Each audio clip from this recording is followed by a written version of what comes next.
Yo, we're back. Episode 29, Lockup Podcast. Took a little bit of a break, but we're back with a bang. Chris started Rallycross. We have the dude Robbie B at F1 Fantasy Hub in the cut today. How's everyone doing?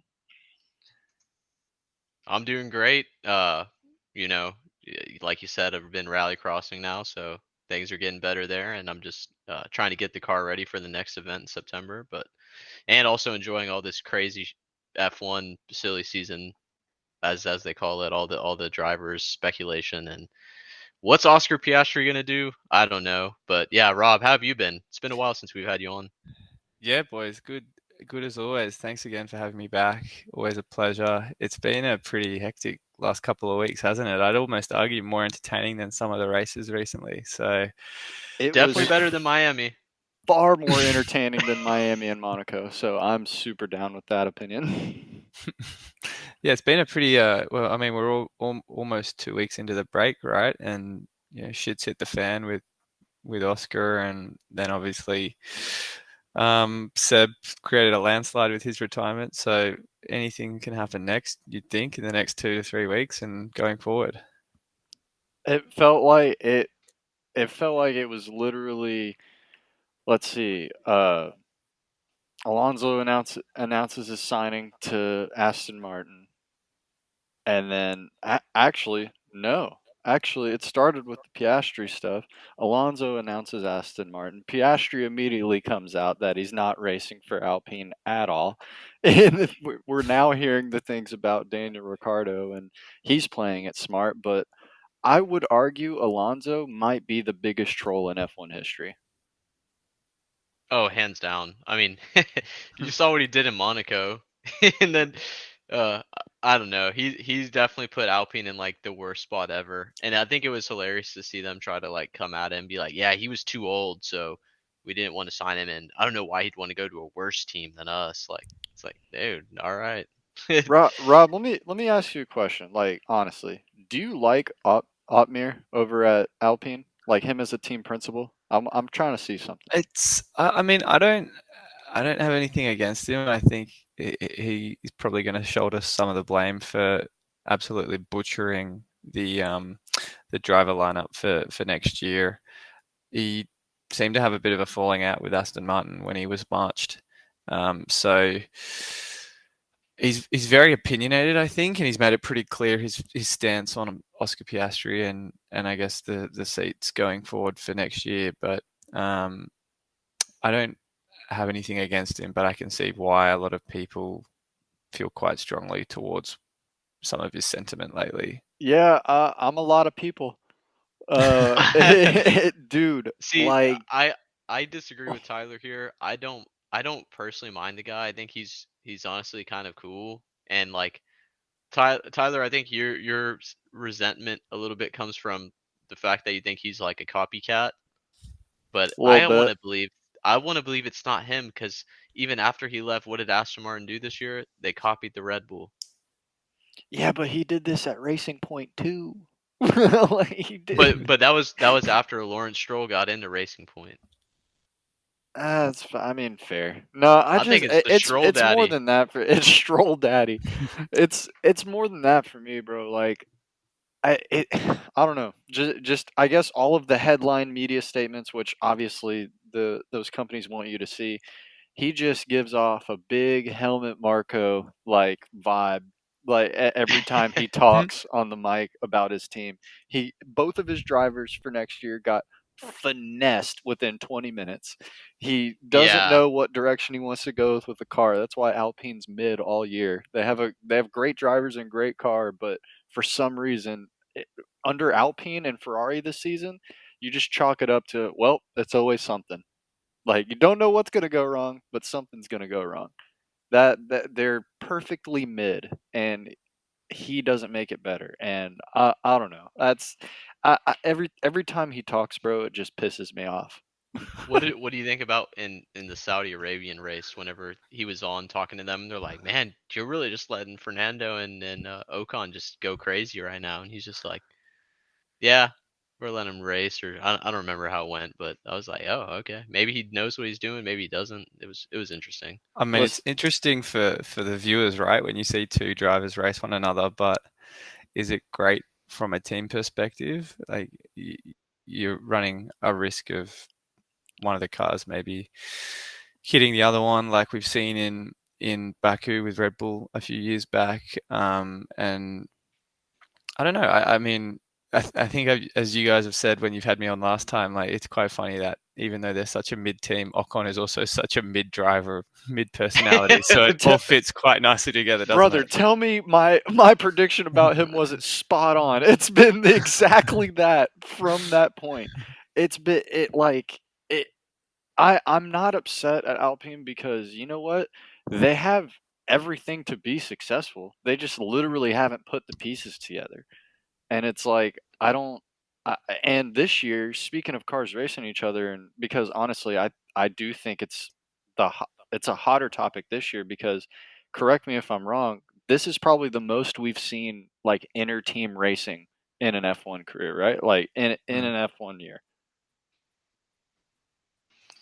Yeah, I mean, I think there's definitely been a lot of with Alpine and both with Haas's, both McLarens, both both the Alpines, Haas's, the yeah, Mercedes for sure. the Aston Martins. Like we've had, Lance Stroll was like clawing tooth like everything in him to Oh keep yeah, Seb last two behind him races, Seb and Stroll were fighting for a point. for a Mm. point. That's tough. That's tough for Aston Martin, but yeah, both of them fighting for 1 point. Yeah, definitely. Yeah, I guess that's true. There's definitely a lot of inter-team fighting. So I don't It's know. I good mean, for some teams and not great for some teams right now. Like, yeah, I, I I think we can talk for an hour about Ferrari, but yeah, I know on the Alpine note, like I read so what's his name? Otmar, right? He was saying like, why would Oscar Piastri want to go to McLaren? They're a worse team than us. And someone was like, well, the difference is Alpine is super happy with where their car is right now. They're really proud of their accomplishments, and McLaren's like, wow, we actually like screwed up. Our car's yeah, we horrible. just lost Meanwhile, fourth to they're Alpine. Mm. yeah, but they're fighting with Alpine. They're like neck and neck almost. They have equivalent cars essentially, but McLaren's not happy with it, and Alpine's satisfied with where they're at. So it's like, there's a difference in the culture there. What do you think about that, Rob? Yeah, I agree. I definitely think as based on McLaren's performance last year, they've just got so much more upside as a team, and what they're capable of historically. They're if certainly not at the moment, but have always been in the mix for the top three occasionally. Whereas was Renault slash Alpine for the last kind of 5 or so years, they haven't been any higher than fourth. So all you need from McLaren is a decent car, and with talent like Lando and Oscar in their garage, you have every expectation they could push for a third or even maybe seconds, being a bit optimistic in the next couple of years, but certainly third, challenge the Ferrari, the Red Bulls, the Mercedes. I don't think it's out of the equation at all. So, I guess just cutting right to the point. Do you think Oscar Piastri is going to McLaren? Yeah, I'm almost certain. Not that I'm obviously the gospel on driver movements, but it seems pretty set in stone that he's making that move. I mean, you wouldn't come out and say I'm not racing for Alpine in 23 unless there's absolute assurity in the background that there's already something else on paper. I Dude Yeah, mean, hasn't even touched the grid yet, and he's yeah, deciding his own future. I love it. mm, yeah, he's that's sorry, that's go pretty Chris. shad. That's pretty Yeah. awesome, like right there. But as you were saying, Rob. Yeah, I was just like he's done everything he can do in the last 3 years in Formula Three, Formula Two, Euro Cup, and to spend 1 year on the sidelines, he's equally as credentialed as George Russell and Charles Leclerc, and you'd have to think that he's not going to spend another year waiting around. And certainly when there are teams like Alpine and McLaren, he wouldn't take a seat with, say, Williams, which I think is what Alpine had him lined up for. So he's obviously tried to make his own destiny and gone with the best option out there at the moment of what's Mm, available. yeah, Yeah, I know. It Tyler just literally sent me felt that. like a three-team bidding war for him for a little bit. Mm. Yeah, you just sent me that post about Williams. Apparently that they thought they were gonna sign him. So that's pretty shocking. And you know he's not turned down Alpine to go to Williams, so it's got to be McLaren. I mean, that was always the plan originally, wasn't it? I thought Yeah, he I had a actually seat remember lined up at Williams. the first time Rob was on, Rob was like, "Yeah, he's destined for Williams as of right now," because we asked him what drivers he would like to see on the grid coming up, and I think Rob's first answer was Piastri. Yeah. Yep, for Like sure. he goes, "Yeah, he's set to go to Williams and this, that, and the other," and I was like, "Okay, well that's cool." That's also before Ricardo gave McLaren a reason to get rid of him. Mm. So it's like it. I was totally man. At least it's another Australian replacing him. Like Yeah. I'm stoked on that. Me too, mate. Me too. It was quite funny because Ricardo pretty much unseated Mark Webber when he came into the sport, 7 I know it's years crazy. ago or however long it was. So, and now, I mean, this is probably not the case, but Webber is Oscar Piastri's manager now. Is he trying to like one up him, get him Oh, back he's for getting back 42? at him. Holy, he's playing the long con. Holy The long hell! I just put that. Rob, you're a genius. Holy hell! Hey, so I guess I have a question. Have you seen a lot of Oscar Piastri's like racing in the past? I haven't really been like watching him previously in like F2, F3 and stuff. What's his driving style like? Is it more similar to Lando Norris? I've only seen selected highlights in the last kind of couple of years. I hadn't really paid close attention to him maybe until last year when he obviously won F2 and sorry, the year before. Sorry, it was last year when he won F2 and he doesn't strike me as like the most aggressive driver. He doesn't come across as like a Max Verstappen ilk, but someone that seems to have a lot of raw, untapped talent and pace. So you put him in a car like McLaren, as long as they serve him up a Yeah, decent car next year, you'd have to think that he's going to at least score some points. I don't think he's going to wipe the floor, and he certainly won't be beating Norris off the rip. But you'd have to think that he's going to certainly be in the mix for points throughout the season with his talent in a decent car. Because you look at someone like George Russell when he started in Williams and Leclerc when he was with Alfa Romeo, like they were both rubbish cars for those guys when they joined the sport. But you've got someone like Piastri going into McLaren, and if they give him a car like last year, which is far and away like the fourth best car on the grid, he'll be scoring more points than both of those drivers did in their first year or two. I I, mean, honestly, arguably it could have been the third best last year, it but could have been. Mm. It yeah. literally could have been. And question about McLaren.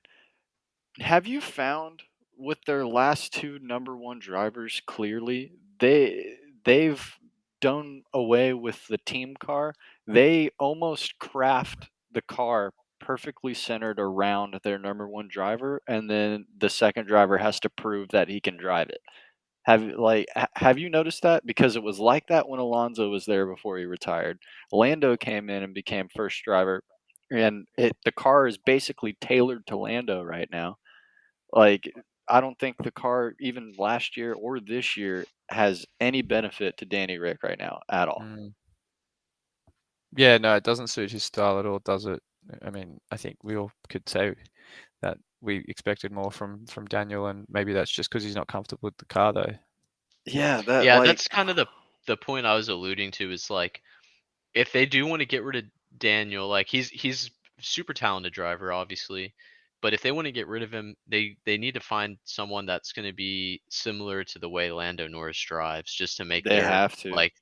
their design philosophy work. Because if they're going to base it around Lando, their number one driver, you want a second driver that's mirrors him a little bit in some aspects. So maybe it kind of seems like the new era of driver all have similar preferences in how their cars are built, like Leclerc and Max and Lando, maybe George. I'm not really too sure, but yeah, it seems like they all prefer their cars to be a little more oversteery, whereas like the older era they like to understeer more. So Mm. I don't know. Yeah, it's I don't know. It's weird to me just because I just feel like with the past iterations of which, mind you, I think just raw pace and driving style, I think obviously the Carlos Sainz Lando pairing was perfect. I'm like y'all known from the beginning, I'm the most biggest fan of the Lando and Daniel pairing is just not getting the results that they thought. But it's hard to do that when the car is so ass this year. Like I really do think another year in last year's car, Daniel would have picked up without a hitch what he left off last year. It would have been great. But relearning a whole brand new car again, like you did last year, on top of it also being ass, it's And new not the era. best. Yeah, not the best situation for him. Yeah. Yeah, and it seems like they kind of threw him under the bus a little bit. Oh, So I don't even want to Unfortunately. listen. I still like McLaren. I don't want to hate him.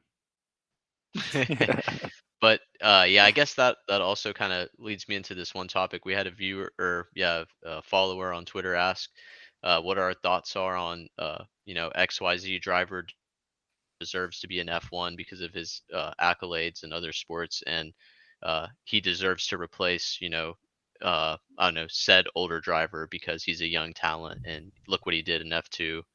Do you think that that's enough to get you into the sport, or do you think that like timing has to play with it? I guess I what are your thoughts?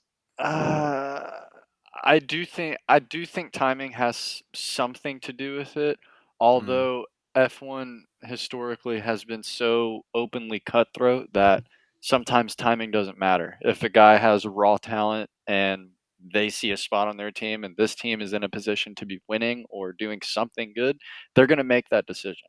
I mean, whether that be they use a team option or a guy, they cut a guy, they're letting him go, this, that, and the other.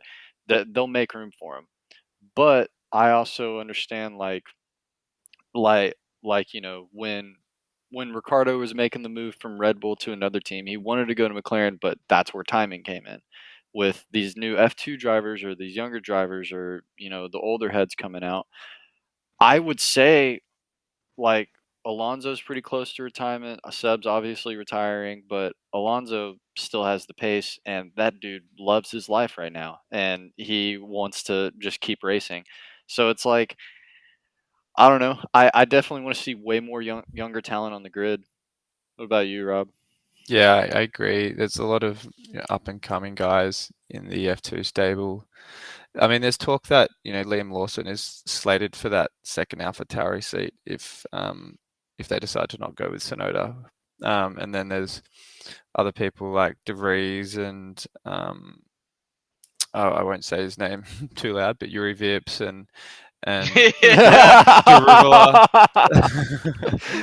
Logan Sargent comes to mind Logan for the Sargent. Americans. Yeah, That's the most absolutely. American freaking name. That's Come on, holy, Sarge. holy. I mean, there's also like Colton Herter and Pato Award. I think they're all like excellent talents that are knocking on the door for a seat. But there's only 20 seats, and you look at the driver lineup right now for next year. We've got what five unconfirmed seats for 2023. Like the top Yeah, four I think it's teams. one Yeah, Yeah, Haas seat, uh, Alpine obviously, yeah. uh, Well, yeah. Alpine's in a Yuki bad way. Tsunoda. Yuki Tsunoda hasn't confirmed, and then I think Latifi's gone. Yeah. Isn't Pierre Gasly in a weird limbo too? No, he signed. He signed. I Uh, thought to AlphaTauri. are we sure? Because I keep Yeah, seeing his name in headlines. Mm, I yeah. mean, just because he signed, there's probably a way to slip out of it, like you see with what they're going to try to do to Daniel Ricciardo. That's Mm, true. Because I mean, good for Daniel because at least he's standing up for himself. I'm glad that he's asked, like, hey, if you want to sign Piastri and use the option for my contract, buy it out, 21 mil, please. Like So I agree with that. Gasly has a $5 million contract at AlphaTauri, but uh, I think that Pierre Gasly may have an exit clause to join Alpine or something. Interesting, because I right when I saw Fernando absolutely send the whole F1 universe into a frenzy. Uh, I kept seeing, oh, Pierre, and what does this mean for Pierre and Daniel? And I was like, well, isn't Pierre committed to AlphaTauri? I'm confused here. But he could have an opt out that's totally on his terms. Just like Alonso, I think struck gold with his 3-year deal with Aston Martin. mm. He's got a 3-year deal with each year being an opt out. That's literally perfect for him. I'm gonna come out with the somewhat this could be an unpopular opinion, especially because I view Alonso so highly, but I think Aston Martin was pretty. That was a pretty terrible signing on their part. I mean, logistically, yeah, it's ass. Like Rob was just saying, all we have this young pool of talented drivers, and like your team's not. You don't have a car that's in that great of a position. I mean, I guess maybe that's why they went with it because they get the senior expertise of like They're a two-time replacing, world yeah, they're champion. replacing the Mm. 4 time with the 2 time. Yeah, but I don't know. It's like maybe you get someone young and fresh in the sport that could put some like a jolt of excitement, but maybe you should just abandon Lance and do that. I mean, it's like Alonso will probably deny it, but there's no doubt that some of the reason he went to Aston Martin is purely because they're throwing all this money at him to come across. Oh, I mean, 100%. there's also Definitely. there's also the this new like factory facility that Aston Martin are building that's meant to, be like 400,000 square feet. So I mean, Stroll's obviously sold him on the dream that the car next year is going to be significantly better than the one they currently have at the moment. So, but then again, how much are you getting out of a late 30s driver that's well past his prime and is just hanging around because he thinks he's got it? Yeah, but let's be honest. Being better than this year's car ain't a hard feat to achieve right now. Like they're not selling them on much.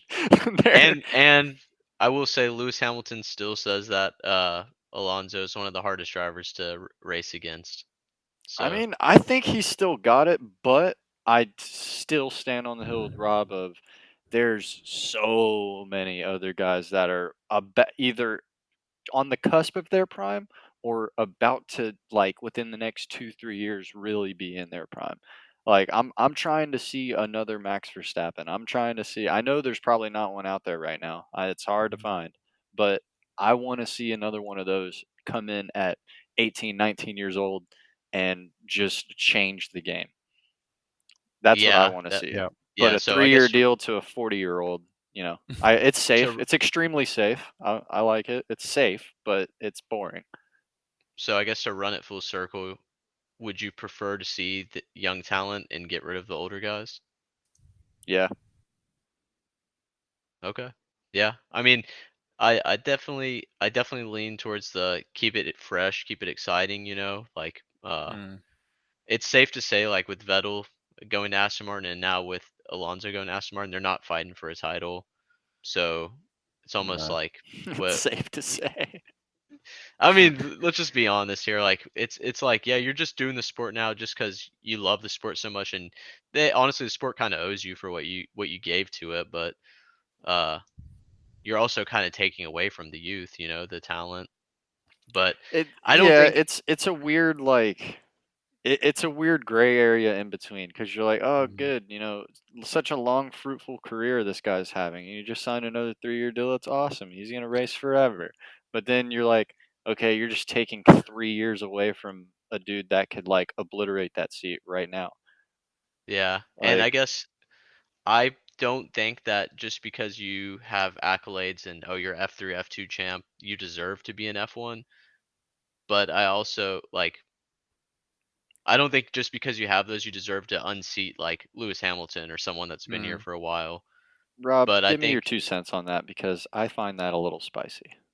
I mean, I definitely agree in the sense that you want fresh blood coming through every year, at least a couple of new faces, just to make it interesting because it's obviously going to get quite stale if you've got the same 20 drivers every year for 2 or 3 years in a row. I guess the whole moniker of cash is king is so relevant in the sport still because the difference between bringing on a Fernando Alonso versus someone like say Theo Pourchaire, for example, is you've got a two-time world champion. You know what you're getting out of him, even if it is going to be sixth, seventh, eighth. It's still probably much less risk than an unproven talent, which you're not really sure what you're getting until maybe halfway through the season. So That's true. I don't know. It's a fine balance between the two, but I think if you're looking at the next 12 months, maybe after a year, Alonso's a great option for Aston Martin, but that second year, if he's falling off a cliff with his performance, then you wonder if it's actually worth keeping him around. And Yeah. Ricardo's that prime example right now that McLaren are kind of dealing with.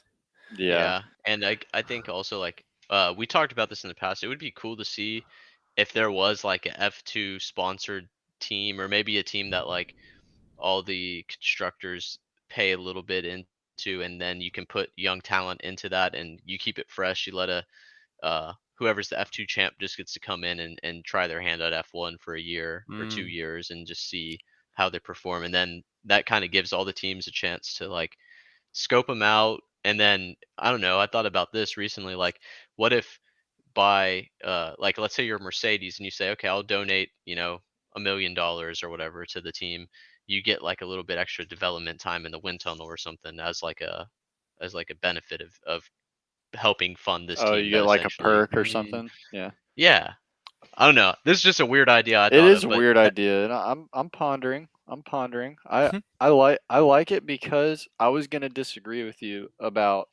I actually do believe that F2 champions or you know super accoladed drivers do deserve at least some pull or some say in the F1 universe because when you hit a ceiling in motorsport, where's there to go at? Like when you win the F2 and you're told, "Hey, you can't compete in F2 next year because you won it this year." What is that guy supposed to do? You know what I mean? Hey, you're shut off because of a rule because you're too good. Like I don't Mm. I think there's a it I get it and I'm not upset at it, but it also is like, okay, I just achieved all you can achieve in this motorsport. What is there to do now? And I'm being weirdly kind of gate kept because of this rule of, okay, I won F2. I can go to F1 as a reserve driver, but I can't come back to F2 even if there's no seats in F1 and everything's Mm. buckled up, and that's where I want to be. It's like this weird. It's this weird in between. I don't know how I feel limbo. about it. Yeah. Yeah. Yeah. Yeah. I mean, this is like a very highly speculative suggestion, but F1 could easily consider something how the similar model to how they have in the English Premier League or those relegation slash promotion sports where the best performing team, or in this case, the best performing driver, guarantees themselves a seat on the grid for the following year. And then the worst performing team or the lowest scoring driver goes back down to F2 or takes a year off or whatever it might be as an incentive for those people in the lower in F2, for example, to have something to work towards. I mean, I love it. I like Like that. it, Yeah. it immediately. Hey, you did ass this year. Get regulated. Hey, you did Yeah. great Get this year. regulated. Here's a promotion. Like that. It's some sort. Like you're right. Yeah, there's some sort of incentive because right now I'm doing everything to come in second all year for the F2 championship. Like I'm like I want to keep racing, but be great. Like I don't want to Mm. win it because yeah, okay, cool. I'm gonna go be a reserve driver for this. I'm gonna waste 2 3 years and then get on this team or this that and the other when I was in my prime or coming into my prime right after F2 and Mm. I'm ready. Like there's Yeah. no immediate step up of being rewarded for, hey, you did this awesome. Now you're in limbo. That's what it is. Yeah. I Yeah. I think mean, sorry, go, Chris. the only flaw I see, Rob, in your idea there is that that entails that the FIA has their shit together and they can actually like regulate F1, let alone F2 and F3. Like, yeah, I don't know. I mean, the other side of the equation there is obviously the two or three slowest teams are just going to have a revolving door of drivers come through every 12 months. So, like, Holy. there's no level of consistency to obviously their team. And then you'd obviously have to have like a clause built into every contract that says even if you sign for a 3-year contract but you come last, those last 2 years are voided, for Yeah, example. So yeah. it would make those conversations with Mazepin and Latifi much less awkward. Oh And just, yeah. I was about to say if they did that up Mazepin, front, they would understand. we're sorry, Mazepin, you got regulated. There's nothing we can do for you. Oh my god. And it puts it takes a lot of the blame and bad guy pressure off the team too. Like, well, you Mm. scored these results, man. I don't know what to tell you, bro. We got to regulate you. Instead of, we talked to the board and, it's not just the direction we want to go in. They could just flat out be like, well, you got regulated. Sorry. Like, So, question: who was getting regulated last year, Mazepin or Latifi? Who came last? Oh, they both had 0, didn't they? Oh yeah, they Dude, did. I feel like Mazepin has to get regulated though. Yeah, you have to think. I mean, you'd have to like base the position, like your best position in the season, on who's technically finishing higher. Um, Yeah. The so I don't human know. weather detector didn't do very well It most would, year. That's a yeah, coin flip. yeah. But anyway, I think like most people would be keen to see Nikita Mazepin get relegated, even if there's no actual like framework in place for Oh that to yeah, happen. So, 100%. Like yeah, Oh that man. that that's a given, oh well. 100%. Pour But one out for Mazepin. poor dude, he's been quiet lately. I'm gonna go ahead and I'm gonna keep that because whatever he's doing right now, keep doing it because he's not in the headlines and he's I don't actually know. I'm like, a little afraid that he's doing something bad. oh my god. But I do want to get into this as he is our guest. How is all of this, literally all of this in the past 2 weeks, even last race, how is all of this affecting the fantasy world right now? Yeah, it's an interesting one. I mean, driver changes for next year don't necessarily affect anything for the remaining 9 races of the season because the people who had their seats at the start of the season will still have their seats by the last race. But I think what really interests me is, take Alpine for example. We know Alonso is going at the end of the year. What does that mean for someone like Ocon? Does Alpine suddenly pile all of their upgrades into just him because anything they invest in Alonso is pretty much worthless? Uh, and then there's obviously those drivers that are fighting for their spot on the grid next year. And you look at drivers like Schumacher, um, Joe, Sonoda. There's no guarantee that any of them are coming back next year. Do they? They might want to. Well, they want to be driving as well as they can, so they have a seat in 23. And in Schumacher's case, he could well end up in a couple of different scenarios. So Yeah, he could. does what does that mean for him? And from a fantasy perspective, if you're going from a Haas to an Alfa Romeo, does that strengthen your chances as a fantasy asset? Potentially, Mm. but it really depends on the car that they deliver that year as well. So Yeah, Alfa Romeo's been in this weird, like, sometime a car is good, some car maybe shit. Like it's like it that's how it is sometimes. And VB's doing great when the car sees the finish line, but mm, him and Mick on a team actually would be great. One, Mick stays in the Ferrari family. It's the direct mm. sister team. It's, whatever. Although Haas apparently has a white Ferrari. I mean, White it Ferrari. could be a downgrade, but I don't know. Like with the whole fantasy thing right now, I actually do think the Alpine team's affected 100% because, like you said, yeah, like of course, as of right now, coming back from break, I'm putting all my money into Ocon. I'm not doing anything with Yeah, Alonso right now. I'm similar. I'm very similar. I mean, Alonso's driven pretty well recently, right? So you'd think based on form alone that after his performance in qualifying at Canada, and then he had a couple of great results recently in Silverstone and again in France, like you think that um, he's the man in form for the team and has the most pace, but again, is it worth their time and money putting anything into Alonso's seat if he's out the door It's a by the end of the weird year? back and forth. It's a Yeah, weird back yeah, and it really forth. is. I mean, like obviously with the silly season, as we've talked about, there's Piastri that's going to be on the grid next year. It depends, what people think or what he will ultimately be priced at in the new season. And then you've got people moving from like who's on the move next year. Ricardo, he's had a stinker of a season so far. He's currently at 13.7 million. Does his value go down to like 11 because he's going from what we I would mean, it has arguably to. be a better Yeah. car, yeah, to a marginally worse car, and he's also out of form. So, So, question. mm.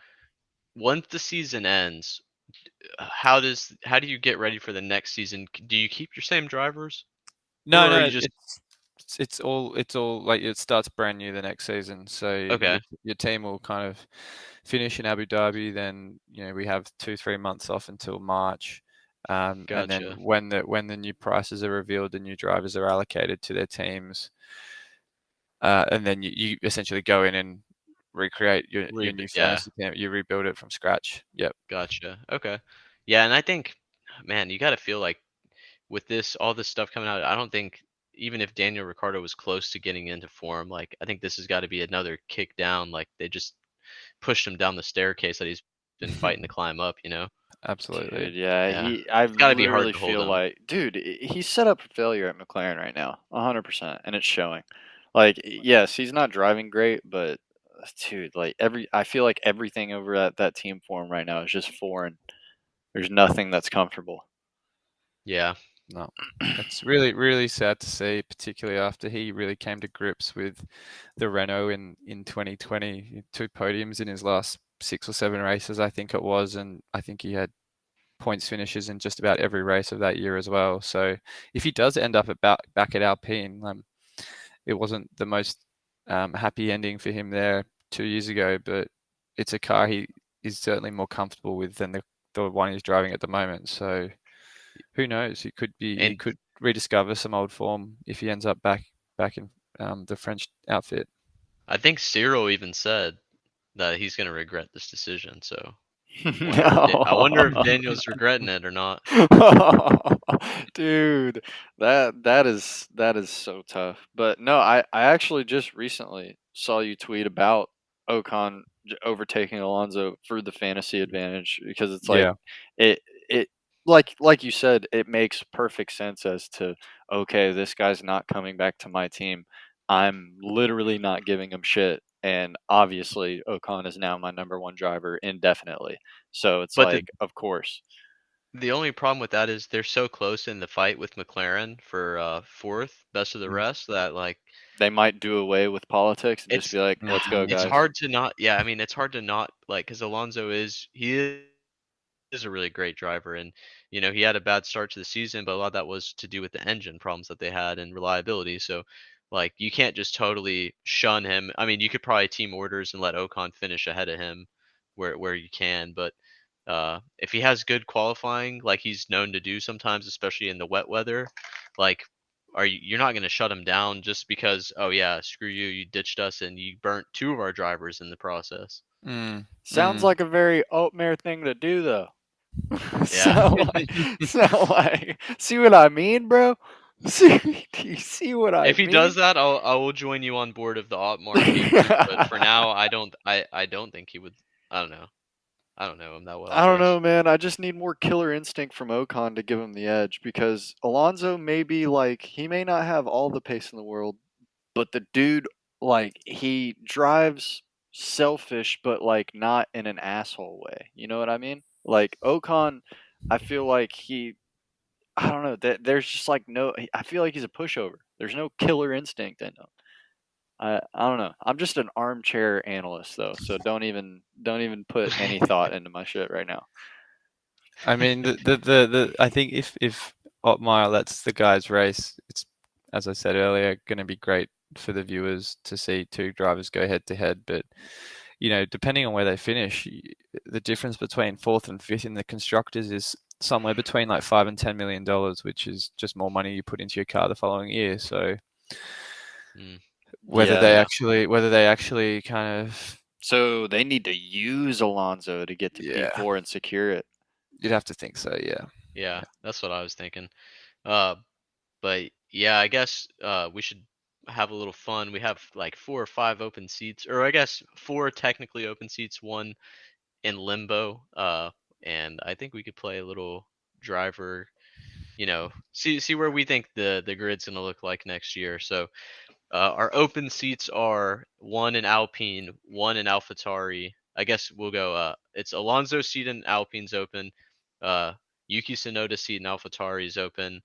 Uh, Zhou Guanyu's seat in Alfa Romeo is open, and I guess Williams 5 teams. And Williams, Haas. Williams, yeah. Yeah. Williams, and then the most controversial I think would be Mick Schumacher's seats open. So uh, I think we'll start with Haas. What do you guys think? Do you think we look the same next year, or do you think we see some big shakeups there? Uh, I actually think it stays the same. I do because Haas found some sort of success this year already. For I know it's hard, wasn't hard to do after last year, but like they found some success, and I think they're dying for some sort of consistency. And if they can stay consistent from now until the end of the season, I think Schumacher resigns 100%, especially since they're so close to the Ferrari of being almost the same car. Yeah, Yeah. I agree. I agree. I mean, it would be hard to see Mick out of the sport for a year because, he's still only 23 years old. He's got a lot of potential and it's in his blood. I was actually quite surprised to see his name thrown around in rumors because of those double point or those back-to-back points finishes in Silverstone and Austria. I mean, yes, he's had a couple of average races the last two, but he's certainly outperformed Magnussen in the Oh last yeah, four, 5 or 4 races. Certainly after his DNF finish in Canada, but yeah, I think he stays as well. I can't. So I feel like with Haas, I know earlier they were considering getting rid of him for someone else, but then he had those double points finishes, like you said, Rob. I think that really the ball's in his court now for what happens next, because I've even heard that Alpine is interested in potentially getting Mick Schumacher. Hmm. And I mean, you have to think Ferrari probably wants to move him up, if anything, within their organization. So maybe he would go to Alfa Romeo, but Alfa Romeo has also been noted saying that they're happy with Zhou Guanyu. Mm. So they're happy with him, but I think we'll get to Alfa Romeo, but I think the problem is with the teams. They don't need to focus on drivers right now. Joe Guanyu is a great driver. Valtteri Bottas is a great driver. They need to see the finish line. That's about it y- with their team. yeah, I think best case scenario for Haas is they keep Mick, but I feel like Mick is kind of, if anything, he might be trying to hold out a little bit to see what shakes down with Alpine. Yeah, That could be interesting. I still think Ricardo's my pick for Alpine. I definitely see him on the grid next year. It just depends Yeah, on where he actually ends up, and I Alpine mean, seems the you're favorite. probably correct. I'm not. It's definitely not a fun prediction. Being it's just so boring saying I mean, Ricardo will be there, but it just seems like the most logical destination for him. Yeah, I mean, it is the most realistic, and I think it does. it's a direct competitor, so it makes the most sense. Mm. As he's not, it's not like he's going down to Williams. Williams has way more choices to do, and they're in the exciting revival, part of their career right now. They got a young Alex Albon, like revitalized Alex Albon, ready to Mm. race Alex, and you can get a young talent or someone else. But no, yeah, Ricardo going to Alpine, yeah, it's not the most exciting, but it's gonna happen. It's a direct competitor. It's a car that can still do something. It's yeah, 100%. I think, yeah, and I guess to continue the not so interesting trend of drivers that I think will stay in F1 next year, I think Joe is probably the other likely candidate to retain his seat at Alfa Romeo.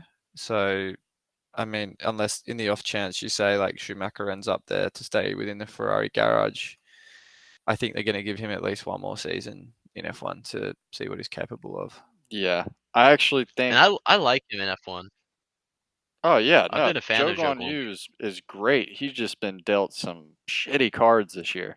Mm. But no, I actually could you see just a straight swap of Mick Schumacher going to Alfa Romeo and Joe Guanyu going to Haas? Hmm, I didn't think of that. Um, Maybe. I mean, anything's possible in F1, don't we know that? This is true. yeah, that's true. That is true. But is it really an upgrade? Because Alfa Romeo seems to be more inconsistent than Haas in their finishing of the car. Will the car cross the finish line? Odds are not both of them. This is true. This is true. Well, But I guess, all right. Yeah, yeah, the only other open, I think the more entertaining options that are quite wide open still is Williams and AlphaTauri. So, Yeah, I don't know. yeah, Do you guys because think? yeah. I can't confidently tell you that Yuki will have that seat next year. I just don't know. Mm, I Here's my opinion on the matter is if anyone deserves it, I think Pierre Gasly's got to go. He's been really lackluster this year. Like he's had some great seasons in the past, but this year it seems like he's regressed. yeah, I have to agree. I really have He's to getting agree. older. mm. He's getting older, and you're not seeing. what you want to see. You want to see him like keeping that AlphaTauri consistently in the points and like Because that middle AlphaTauri of the isn't pack. horrible, but it's not the greatest. I think it's a little weird that they're going after Yuki. I mean, I guess Yuki hasn't really been doing all that great for the team, but he's also a rookie or second season. But I think we see new, fresh talent at AlphaTauri, honestly. yeah, Do yeah, you guys have any most likely. And names, it doesn't. or just someone out of their garage, or from somewhere else? Well, I think you mentioned he who will not be named, but yeah. I think he's actually a big candidate for it because I think DeFreeze is going to Williams. He's my pick at Williams too. Yeah, I think the moment DeFreeze has been in the conversation, I think he was gonna. I've had him pegged at Williams since then, so I and think Yeah, he's got that Nicholas Latifi seat, 100%.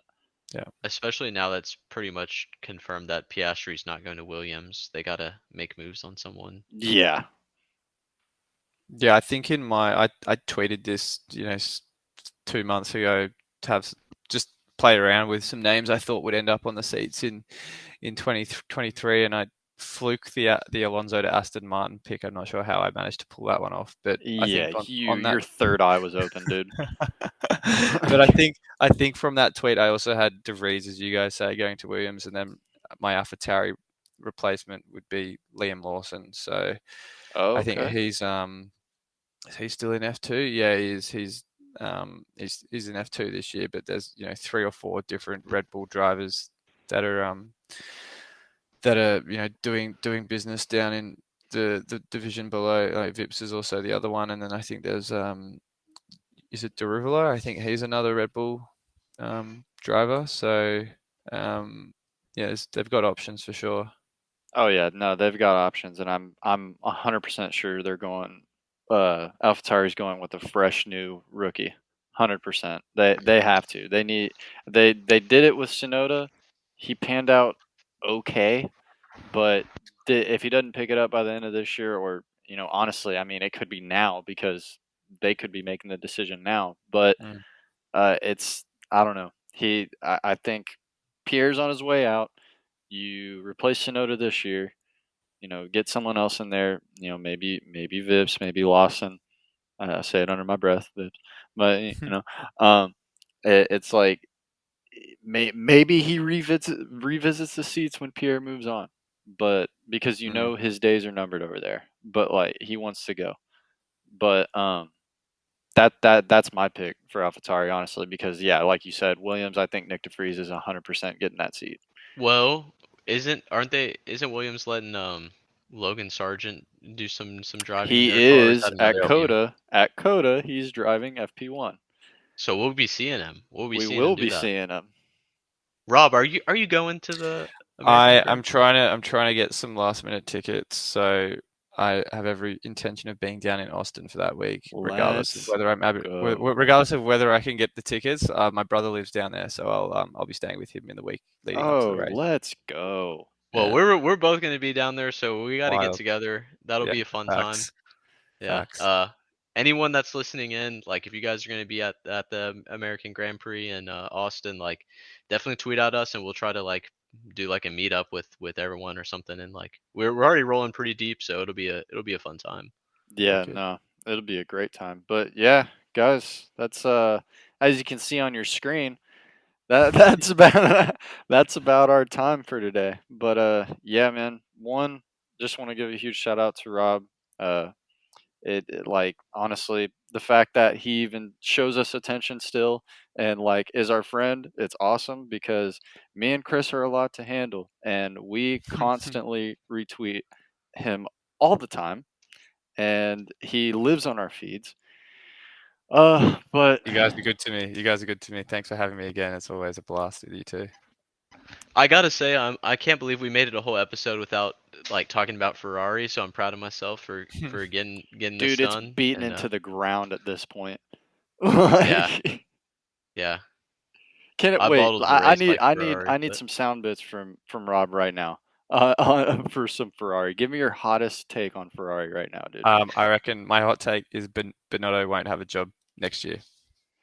And he's delusional to think that he will. It's been the Mhm. Lock Up Podcast, episode 29. Like, dude, please go out and follow at F1 Fantasy Hub. He literally, if you're starting an F1 fantasy team, just follow his page and no other page. Go ahead and give us a follow at TLUPF1 on Twitter. Our Instagram's becoming active again. We're gonna really go hard in the paint on clips, but yeah, that's I believe it's what tlub.f1. Dude, we haven't used the Instagram in a while, but Yeah. shameless plug for that. Yeah, and then obviously we're on YouTube, the Lockup Podcast, and then on anchor.fm/the Lockup Podcast. So All check of us out on. Rob's stuff will be in the description as well. Yep, and yeah, he is the premier F1 fantasy account. I don't think there's anyone else doing it like him. So yeah, obviously follow him. Awesome. Yeah, Thanks again, guys. You're awesome. dude, absolutely, man. It was a pleasure, but that'll be it from us. Later, nerds. And we'll see you in Austin, baby. Let's go.